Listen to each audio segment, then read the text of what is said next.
Good morning. Maybe I needed another minute. My voice is still raspy. And I picked songs that are nice and low. So reminder, Connect cards. If you haven't filled one out,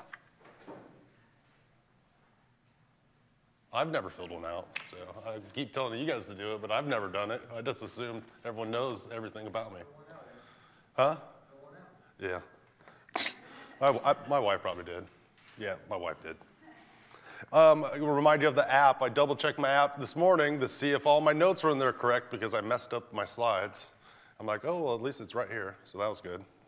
So if you have the app or don't, it's a good tool to keep your notes, prayer requests, giving, just so much stuff. All the videos, the sermons are on there, and it's just a good resource, you know, instead of going to our website and all those things, which are never updated completely. If you've ever seen a website, they're always behind. And so I always remember members and regular attenders that there's the box in the back for giving also. And I did see in the bulletin that we have a reminder that we have the Christmas Eve service coming up. I wonder what day that would be. 24th of December, 7 o'clock. That was easy to remember, right? And as always, I want to do a reminder. We've been trying to be more diligent about having our prayer group at 10:30, just because it's so important to get together and pray, even if it's just for a little bit. You know, me and Terry sat in there and we were just talking about, you know, things going on in life, some burdens, but we were able to pray specifically for the gathering, pray for people that are coming here and those types of things. And I think it's a valuable thing that I don't want us to forget. It's easy to get wrapped up in all that stuff. I was like, I'm going to take 15 minutes. Yeah, it seemed like forever. Sometimes it seems short, but sorry, I feel like I'm going to ramble a little bit. So let me start out. We're Nehemiah 5 and 7. And again, as this series is playing out, I find myself not making it out of the first chapter. God gives me something to teach out of 5. So I'm not even teaching on 6, and 7's just mostly a list of names. So I'm glad I didn't have to teach on that one. You know, names are important, as I did last week. Oh yeah, my unicorn. Lifting weights. You'll figure it out later. But as always, you know, we're doing the Facebook group Nehemiah Rebuilding Together, so we kind of put some stuff, and I ask really crazy questions that don't, you know, try to get people to confess stuff on the internet, but no one fell into the trap. No. But it's just a tool that, you know, they're trying to help teach, trying to stay together in some respects, you know, have just an avenue for us to communicate with each other, encourage each other, and those types of things. It's always good, you know, not to feel alone, you know, those types of things. I had an interesting thing happen. Many of you know, like, I have this rental house that I've been renting out for like the last 6 years. If you've ever had a rental house, or you know anyone that has, or Googled rental house disasters, you know, it could be tough, you know, because you're trusting your property with someone else, and it's been all over the place. You know, I had to call the cops once because they were growing some stuff, and I didn't want to get busted, and just different things. But these last tenants kind of quit paying, you know, kind of jacked it up, you know, which. Christians, so you give them some leeway and those types of things, and you live and you learn, you know. So I was saying it's been tough, but I've been planning on. I was like, do you know what? I'm just gonna sell it. I can't. I'm just having a hard time with it because it's like there's a weight on my chest, and I'm like, God, what do you want us to do? And praying about it, He's telling me I can do whatever I want, pretty much. He said it'll be a blessing in the long run, and you can bless someone else with it, or just those things. I've been working on it for almost 4 months, you know, just kind of when I can. And that's just a long way saying that recently I had a real estate agent contact me and said, hey, I got a client that wants to walk through there. And so I met the client there, and we walked through the place. And the guy didn't even look at stuff. He was like, oh, this is a nice place. Oh, nice. And I was like, well, why are you looking at stuff? Usually people nitpick everything because they want a discount, right? He's like, oh. And I'm like, I see more than you're seeing, whatever. So they're like, I was asking 10,000 more than I want for it. You know, they offered me exactly what I was really wanting. You know, I don't want to say you're working the system, but people are always going to talk you down, right? And I'm like, okay, that was too easy. And then I signed contracts, and they walked through the place, and they come back and they said, we're going to have to gut the whole place. We're going to have to start from scratch, and we'll give you 1/3 of what you're asking for it, or what it's worth. I'm like, this is a scam. This is a scam. They had no intention of paying me the initial amount. They came in and knew they were going to come through and nitpick everything and really lowball you. And so there's room in the market for cash investors. You know what I'm saying, right? But I just felt like this wasn't. It was more of a scam than anything, like, because they had no intention to pay for it, not even close. And I tell this story because I have no problem in people investing money. There's no problem with it. And sometimes people will come in and they will help someone out of a difficult situation because they're able to, right? But what got me is I don't like the fact that was never their intention. Their intention was to lowball you from the beginning, but they weren't honest about it up front. You work in sales and stuff like that, it gets complicated. And I was like, okay, what do you do with that? I just told them no, don't. But I kept thinking about it. I kept thinking this, if you ever heard Dave Ramsey, he's always talking about cash is king. It's like cash is king, and I was like, you know what? No, Jesus is king. Jesus is king. Cash isn't king. From a financial standpoint, we can say cash is king because when you got cash, you get a discount, right? But no, Jesus is king. And so I was like, okay, what if I told you that these were Christian investors? Would that surprise you? That Christians would go out and say one thing with no intention. Would that surprise you if Christians did that? What if I said one of the investors actually pastored a church? Would that surprise you? I'm just asking questions. Would it surprise you? I don't think they were. I don't think they were Christian folks, but it just kind of was hitting me, okay.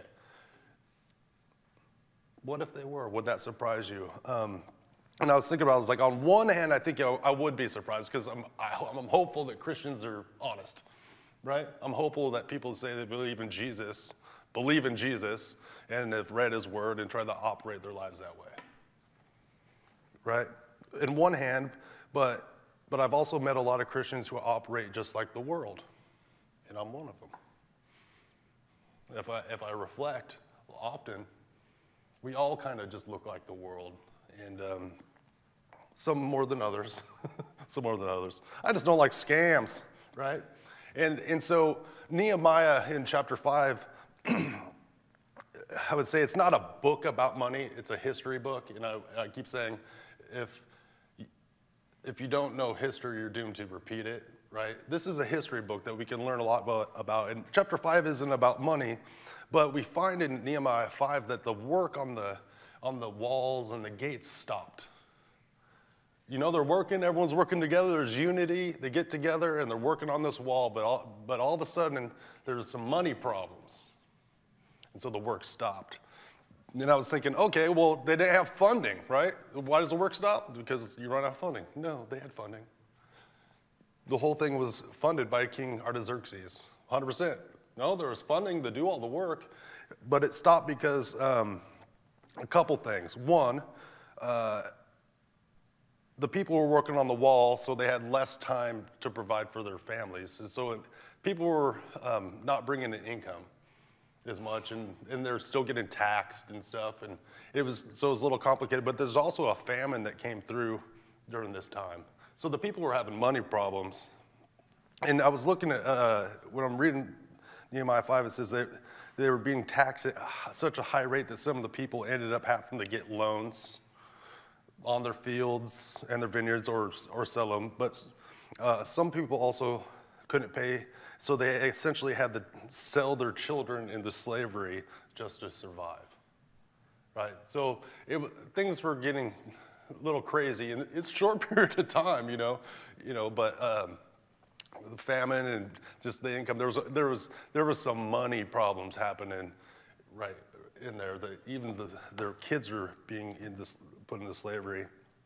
And also, we found that the rich were taking advantage of the poor and charging a high interest rate. I'm like, okay, I'm gonna do some research. What was the interest rate they were charging? Best estimate I could find, because it doesn't say exactly, is about 12%. 12% interest. Can anyone guess the average credit card rate in the United States of America? 29.9. Well, it's 19.21. It's much higher than that 12%. I was like, 12%, that's crazy. Right? That's crazy. 19.21%. Crazy. So, has money ever caused any problems? Here's an account of it happening. Has money ever caused any problems at home? Has that ever happened ever in history? Okay. What about in a church? Actually, am I allowed to talk about money in church?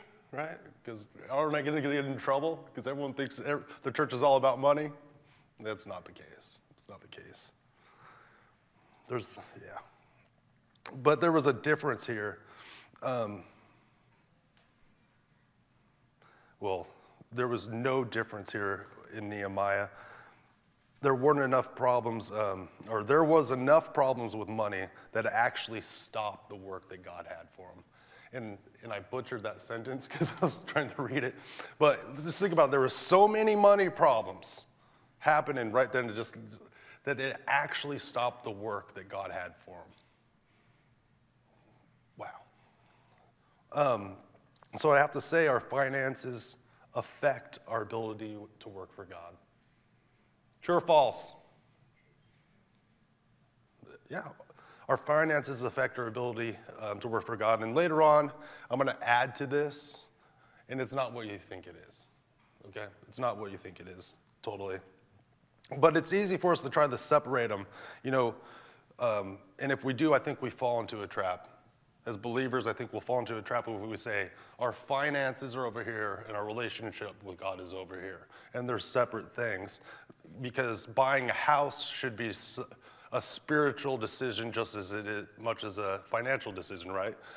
What would you do if you were going to buy a house? Should you pray about it, or you just don't include God in it? You would include God in it, right? Yeah. Should I buy that other hamburger? Yes. Right? Too many yeses. Yeah. It's the same thing. It affects what our spiritual, like what kind of job we take or what job we take. It should be a spiritual decision also, or the career you choose. And these things will actually affect your ability to work for God.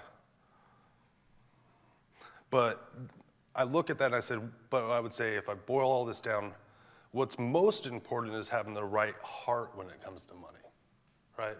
It's a spiritual thing. It's a spiritual thing, not just financial. It's not just numbers. God's economy is like bad math. It doesn't make sense when you think that Jesus would die for you. It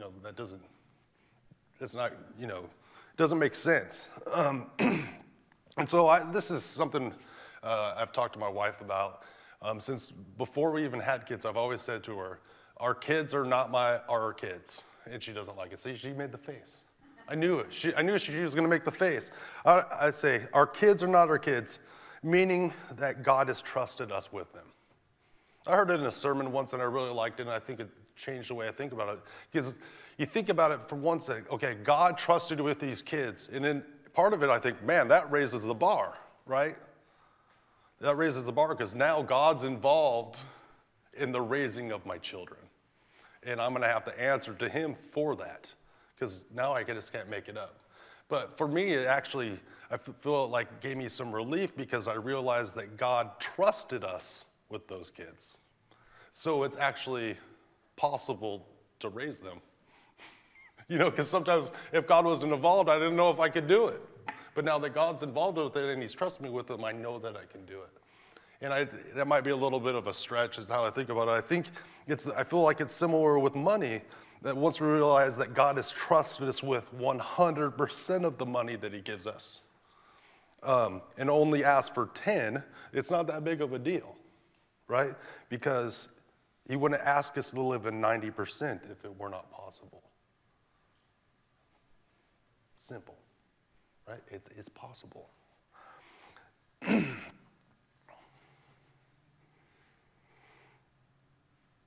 And it is possible. And being a giver reminds us that kingdom work comes first. All of our decisions, the money, work, careers, all this stuff is a spiritual decision. And if we really boil down money problems, the reality is that most money problems are really not money problems at all. And what we think is they are money problems, but it's a trap because we think if we have more money, the problems will go away, right? If I had more money, all these problems will go away. Well, what happens? Sometimes the money is just a replacement for God in your life. Or you wish you had more money so you wouldn't have to talk to God about it. You wouldn't have to go to God. You wouldn't have to wait. You wouldn't have to do this, that, or some other thing. It wouldn't be as difficult. But we all know that that's not really the truth. Lottery winners get picked on quite a bit, right? If they're not concerned about kingdom work before they strike a rich, they won't be after they have money. It's just the facts.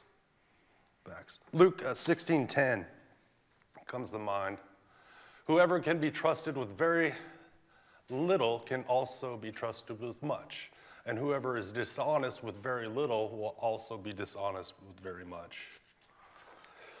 And so we're reading in Nehemiah, there's all these money problems going on, right? The work of God had stopped and it hacked Nehemiah off. It said that he got angry. And after hearing the outcry from the people, because there's a whole list of, oh, this is what happened. He got angry. He said, he didn't say anything. He just got angry. And he kind of kept his mouth shut, which we can learn from. Part of his anger was from the greed of the people who were trying to make a profit off the troubles of others. What happened is there was hard times, but people were taking advantage of the people going through hard times. It's never stopped.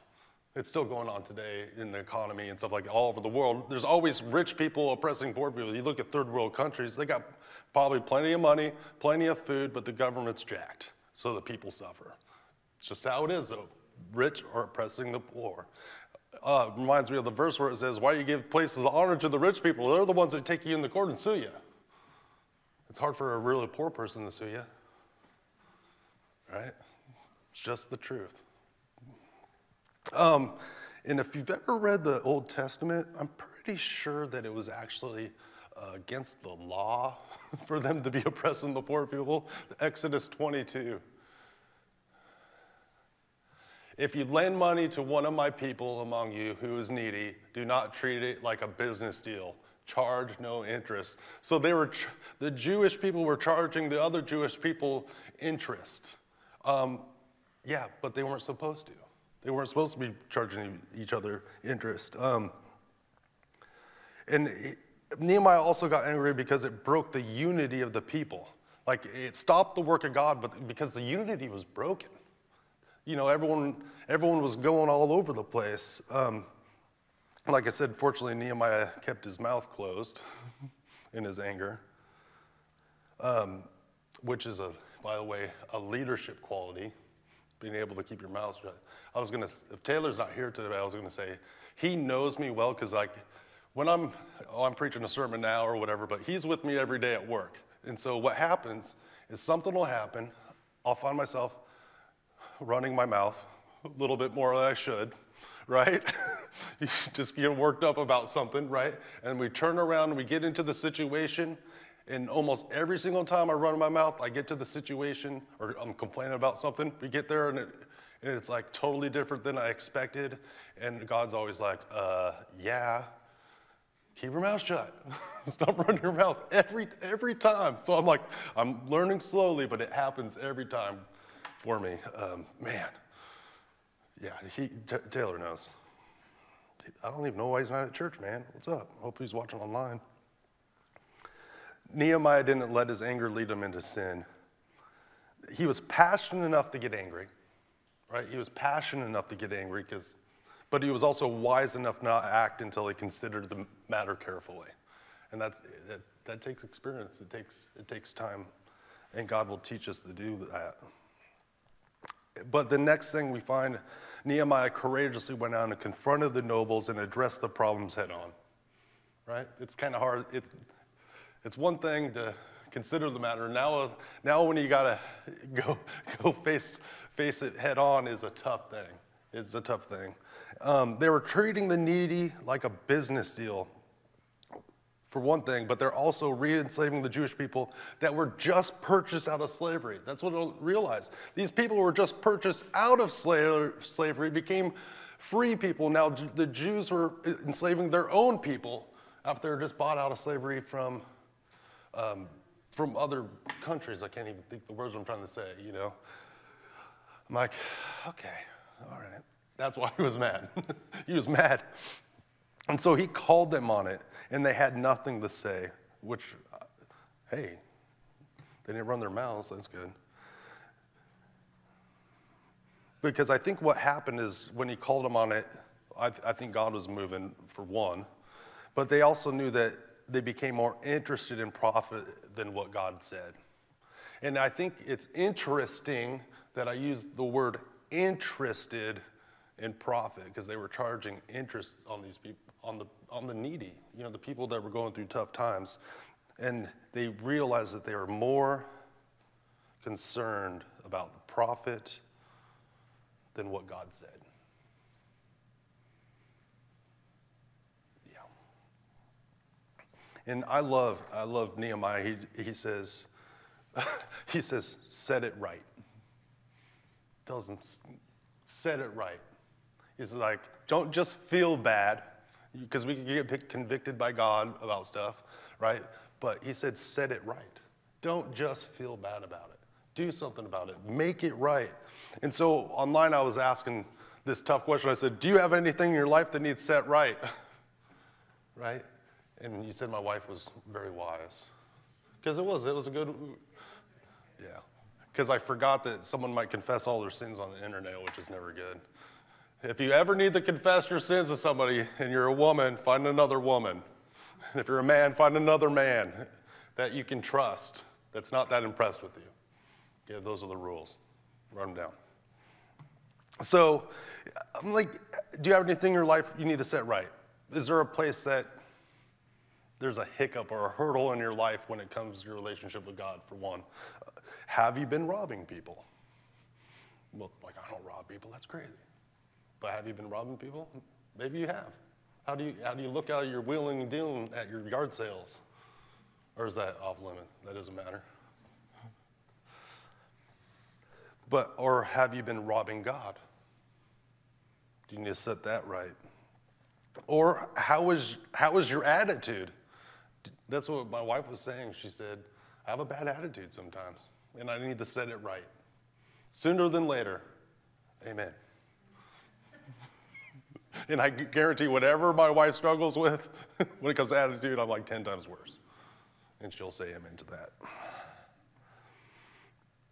Have you slacked on your spending time with God? Was another thing. I stole this from her.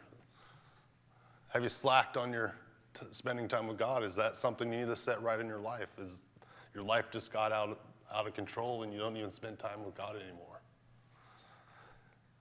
Or do you need to confess your sins? I already gave you the rules. Right?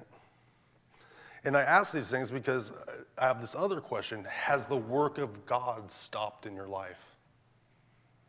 Have you got to a place that the work of God has stopped in your life, like in the book of Nehemiah?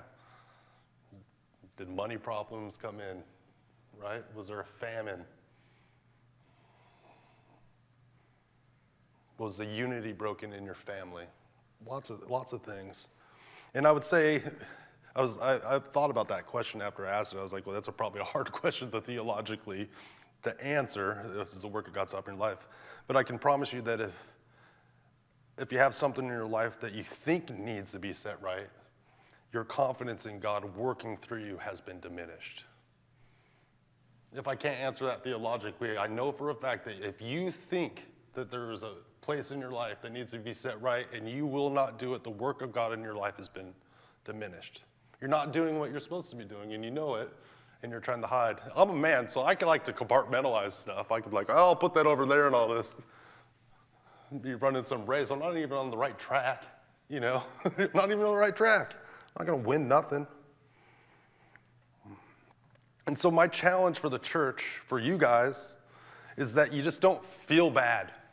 Stop feeling just bad about stuff. Set stuff right in your life. Don't be stuck exactly where you are. Set it right and move forward, right? So the work of God will continue in your life, in your family's lives, in this community.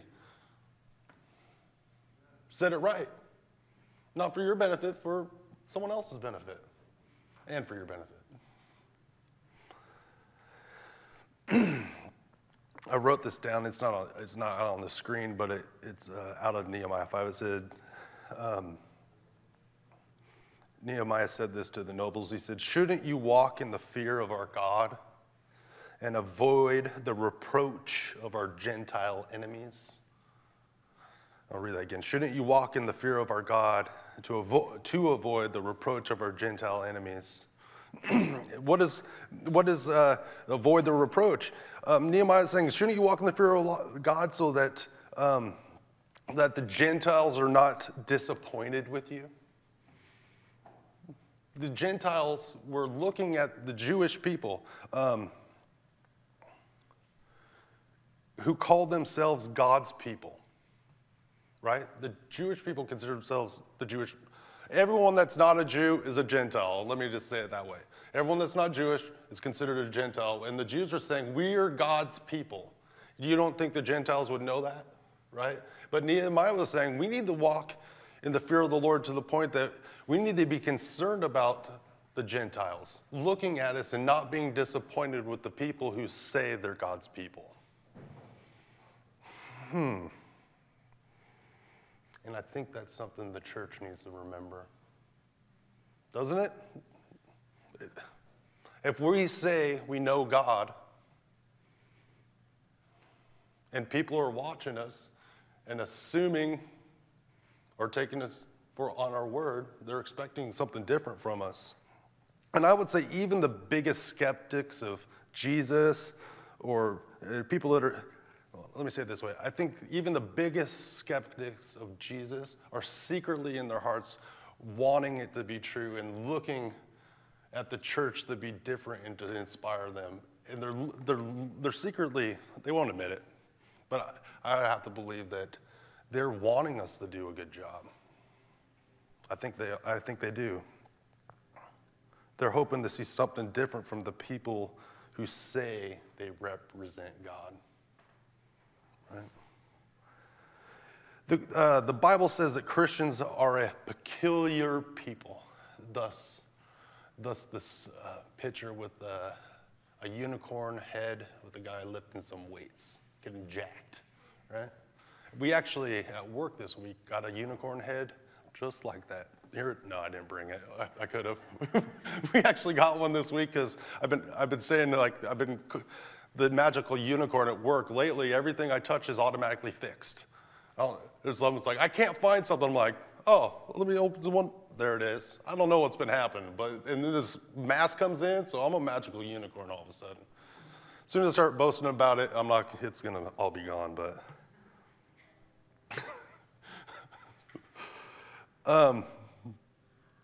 The Bible says we're supposed to be a peculiar people, but far too often, I think we're seen no different than the world. No difference between the church or the people that consider themselves or say that they're God's people than the world. And actually, I think a lot of times we're even worse in a lot of ways. Has anyone heard that Christians are bad tippers? I've heard that like the Sunday after church crowd is some of the worst tipping crowds out there. Give 20%, even if they're horrible. Pray that they serve better next time. I don't know. Christians being overly judgmental or being unloving or having no unity, right? What happened and stopped the work here? I looked this up because if you've ever gone down the street, there's how many churches are on the street? Quite a few. So I was like, I'll look over the world. Did you know that there are 37 million churches? 37 million churches with 34,000 denominations. You know, some of that, I've thought about that. It's like, oh, that's crazy because it breaks the unity. Yes, there's a lot of broken unity inside Christianity, 100%, but some of it's just style. Some people like one kind of style. There's nothing wrong with that. You know, some people like good music, like me. Other people like bad music, right? It's just some of it's style, you know. But I would say as a church, I think that what we need to do is we need to kind of, it's weird because I beat on these nobles in Nehemiah, but all of a sudden when Nehemiah goes to the nobles and tells them to set it right, they did it. They did it. And they took an oath that they would give back what was stolen. They actually said, went into the temple and gave an oath that they're going to give back what was stolen. So we can learn a lot from that. We really can. But I would also like us to take an oath in this church to be weirdies. Weirdies, right? I got that from the night at the museum. You guys are a bunch of weirdies, right? Peculiar people. We're supposed to be a little bit weird. Did you know that? I have no problem with that. It comes easy. What I'm saying is the churches, we're supposed to take an oath. We're supposed to do things differently than the world does. We're supposed to extend grace when it doesn't make sense. And I told Terry this morning, I said, he was talking about giving someone grace because he realized that he had grace. I'm like, well, finally, the Holy Spirit's working in you. But if you can accept grace but not give it, I would question your faith. I'm not saying it's easy, but God's going to be leading you there. Let's do things differently. Let's extend grace when it doesn't make sense. Forgive when no one else would blame us if we didn't. Everyone around you saying, I wouldn't blame you if you don't forgive them. Do it anyway. Because it's like drinking poison and expecting the other person to die. But people are watching. Remember what I was saying? Above reproach. People are watching the church and watching what we're doing. And they're secretly hoping that we do weird things that don't make any sense and blow them away. And they might have whatever opinion, but they're looking for it. How about giving extravagantly? I've seen some videos of things that people have done for sale or heard stories, people doing amazing things, and every time it blows me away. Because when you know that God's behind it. Or how about love extravagantly? Just love people that are difficult. In difficult circumstances. Or how about this one? Take an oath to be so weird that we lay down our rights for the welfare of another. I will deny myself whatever I think I deserve for their benefit. Even a total jerk. And so, we all need to be magical unicorns. What we see Nehemiah doing next is giving us a godly example. And I really love this. It's Nehemiah 5:14 through 16. It says, moreover, from the 20th year of King Artaxerxes, when I was appointed to be their governor in the land of Judah, until his 32nd year, 12 years, thanks for doing the math for me, neither I or my brothers ate the food allotted to the governor. But the earlier governors those preceding me placed a heavy burden on the people and took 40 shekels of silver from them in addition to the food and wine. Their assistants also lorded it over the people. But out of reverence for God, I did not act like that. Instead, I devoted myself to the work on the wall.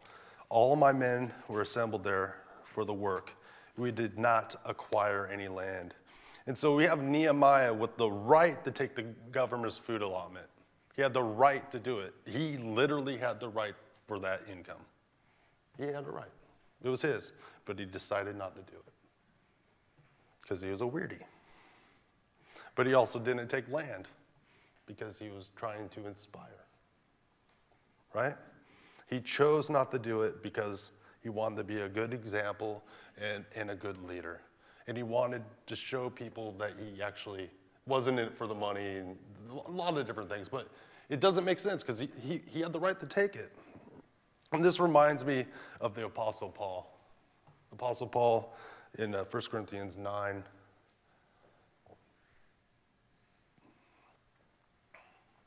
If we have sown spiritual seeds among you, is it too much, if we reap a material harvest from you? If others have this right of support from you, shouldn't we have it all the more? And this is Paul talking to the church about getting paid, really. But we did not use this right. On the contrary, we put up with anything rather than to hinder the gospel of Christ. We want to be above reproach. Do you not know that those who serve in the temple get their food from the temple? And those who serve at the altar share in what is offered on the altar. In the same way, the Lord has commanded those who preach the gospel should receive their living from the gospel. But I have not used any of these rights, and I'm not writing this in the hope that you will do such things for me, for I'd rather die than allow anyone to deprive me of this boast. See, what Paul was saying is like, I have this right, and other people have this right, but in this situation, I am going to be different. Because I'm going to be an example, because he was in a position of leadership, right? And, Paul, it's not like he didn't take anything ever. He got all his needs supplied, right? Yeah, we know that. But just like that, Nehemiah was generous. He was very generous. Not only did Nehemiah not take what he could have, he also gave what he didn't have to. And I was reading in there, and you think about this. It said he opened up his table and he shared. And I was like, okay, let's imagine this table. Every day they killed 1 ox and 6 sheep and had some poultry. That is a big meal. Right? Me and my wife or my family go through like half a cow in a year. That's a lot of meat. And so I was thinking about this, okay, He said he did this, and at the end of Nehemiah, it says that he prayed to God, remember me, remember these things that I've done. And I'm just thinking about Nehemiah like, maybe he wrestled with giving. He did these things, but maybe he wrestled with it like almost like maybe he's making a mistake in some respect, because maybe it was tough on him, and he's like looking to God like, remember me, like, I'm trying to inspire, I'm trying to do the right thing, but are you going to remember me? Like, almost like he's looking for treasure in heaven. Trust me, when we get there, it won't mean anything, right? It won't mean anything compared to seeing God. But you got to realize that Nehemiah was a very rich man. He wasn't poor. He didn't go hungry. The spread, he didn't give everything. But he was still generous and extravagant. And actually, I feel in some respects, maybe in this instance with Nehemiah, maybe he had so much that he couldn't give it all and was kind of, I don't want to say robbed of that experience.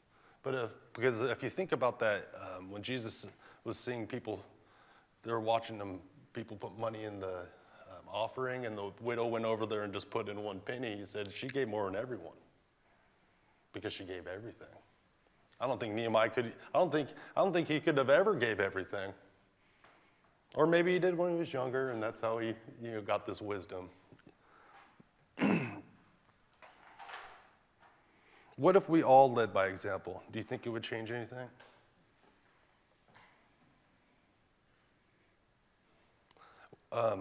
I do want to see a church full of weirdies.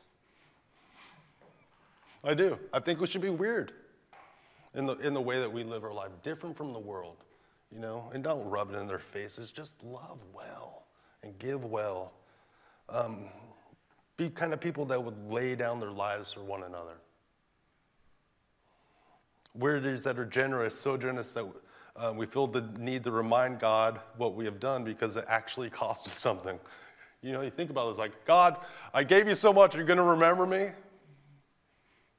Because I don't know if I'm going to make it if you don't show up. That extravagant. I've been there. I know what it's like.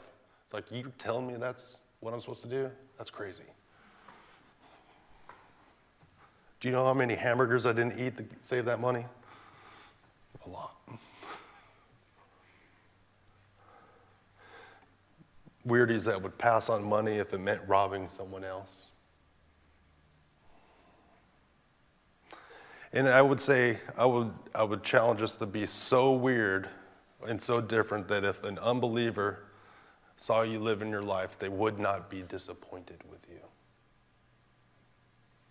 Right. Let me pray for us. Lord, you richly bless all of us.